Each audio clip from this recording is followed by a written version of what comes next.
مرشد کریم کی بارگاہ میں عرض ہے کہ چند دن پہلے ایک سوشل میڈیا کے حوالے سے جو پوسٹ چلی تھی کہ 27 رمضان کو امام مسجد کو سوٹ دیتے وقت اس درزی کا پتہ بھی بتا دیں جو فارغ ہو اور اسے کپڑے سی دے. تو اس میں ساتھ کچھ مزید بھی اس میں تھا، وہ یہ تھا کہ سوٹ دے ہی رہے ہیں تو کفن بنانے والے کپڑے نہیں بلکہ جو برانڈڈ سوٹ آپ پہن کر گھومتے ہیں وہ مسجد کے امام کو پیش کریں. نمازی حضرات میں بھی جو لوگ سوٹ یا ہار پھول پر پیسہ خرچ کر رہے ہیں انہیں چاہیے کہ امام صاحب کے جو اپنے پھول یعنی بچے ہیں ان کے لیے کچھ عیدی کے طور پر کیش رقم دے دیں. اس دفعہ اپنی مسجد کے امام صاحب کو مبارکباد میں ایک چھوٹا لفافہ ضرور پیش کریں اور اس کے لیے 27ویں شب یا عید کا انتظار مت کریں. بچے تو سب کو پیارے ہوتے ہیں، آپ کا بچہ نئے سوٹ میں اور امام صاحب کے بچے کو نئی چپل بھی میسر نہ ہو تو اندازہ لگائیے ہم اخلاقی طور پر کتنے گر چکے ہیں.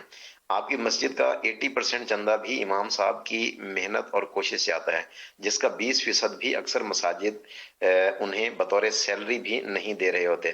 میری تو خواہش ہے کہ آج سے نئی روایت کا آغاز ہو جائے. امام صاحب کو پھولوں کے جو 100 ہار پہنائے جاتے ہیں اس کے بدلے صرف ایک ہار پہنایا جائے اور وہ چاہے 1000 والا ہو نوٹ والا، اور 100 پھولوں کے ہار سے نوٹ والا ایک ہار اچھا ہے جو ان کے کام بھی ہے.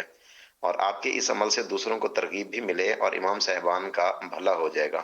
اس تناظر میں ارشاد فرمائیں کہ کیا ہونا چاہیے. ماشاء اللہ، ہماری برادری کی ہمدردی کا شکریہ. میرا بھی زندگی کا ایک حصہ امامت میں تو گزرا ہے. یہ دعوت اسلامی بھی امامت میں ہی ملی ہے. خیر تو میرا زندگی کا انداز اپنا تھا، لیکن عام طور پہ جو امام صاحبان ہوتے وہ ظاہر کہ اتنی آمدنی سب کی ہوتی نہیں ہے.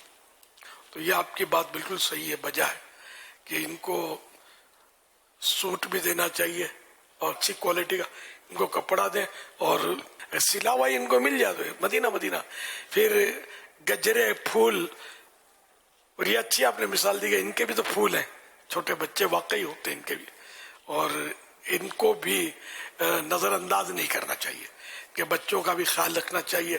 ہم اپنے بچوں کا خیال رکھتے ہیں تو ان کا بھی خیال رکھا جائے.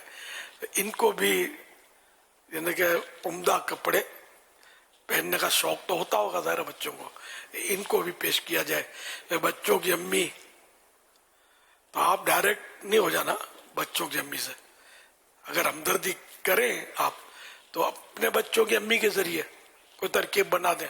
اب مٹھائی کے ڈبے، مسلے، اب آئیں گے تو مدینہ شریف ان دنوں سیزن ہے تو بعض لوگ آ کر عیدیاں کرتے، تو اب مسلح اٹھا کے لے آئے، خوبصورت رنگین تسبیح لے آئے. اچھا یہ سب ٹھیک ہے اپنی جگہ پر، لیکن امام صاحب مسلح کریں گے کیا یہ بتائیے؟ مطلب کیا امام صاحب دکان کھولیں مسلوں کی؟ کیا کریں؟ امام صاحب کو یہ چیزیں تحفے میں نہ دی جائیں، مسلے، مٹھائی کے ڈبے اور پتہ نہیں کیا کیا دے رہے ہوتے ہیں، یہ امام صاحب کے کام کی نہیں ہوتی.